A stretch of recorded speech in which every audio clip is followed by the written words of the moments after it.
In this video, I'm going to walk you through how I did these invisible K-tips on my gorgeous client. This install came out perfect. I'm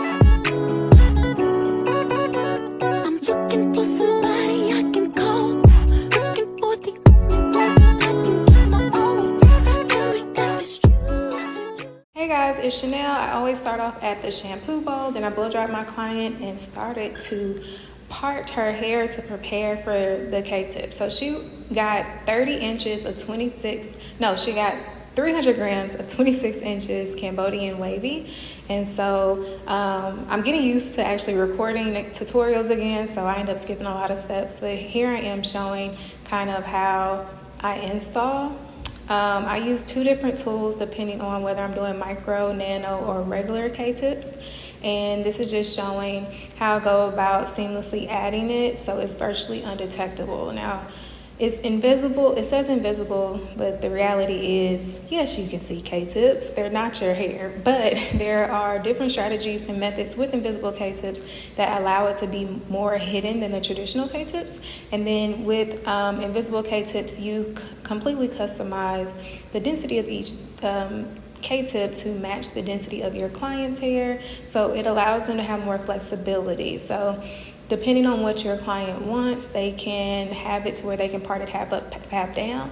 They can do like a vixen type of look where they can part it half up, half down, or right down the middle. And they have a lot more versatility while allowing the K-tips to be hidden. This just gives them more range. Of course, they'll be able to put it in a ponytail. I'm just showing like it's so seamless. You saw what her length was when we started, and you know, this is how full it is now. And the texture match is spot on. So I have a lot of different origins of hair. I always try to match the texture as well as the color for my clients. And this install just turned out so freaking perfect. Like, I love it so much. As you see, look at that blend, and then look at it curled, lots of body, super full like she likes it, even with it being 26 inches. And she can pull it up into a high ponytail, which we love. The gym girlies love versatility. It looks like it's growing out of her scalp. You can't tell me otherwise. And then this is the hair down again. And then if we flip it over, you're gonna see she can do a side part like so. And we actually have it parted. She's doing a no part.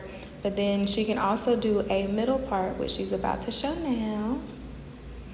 And you see she still has, you know, her fullness, and she can easily go either way without, you know, messy tape showing or anything like that. You see how easy it is for her to go back and forth? I just love this install.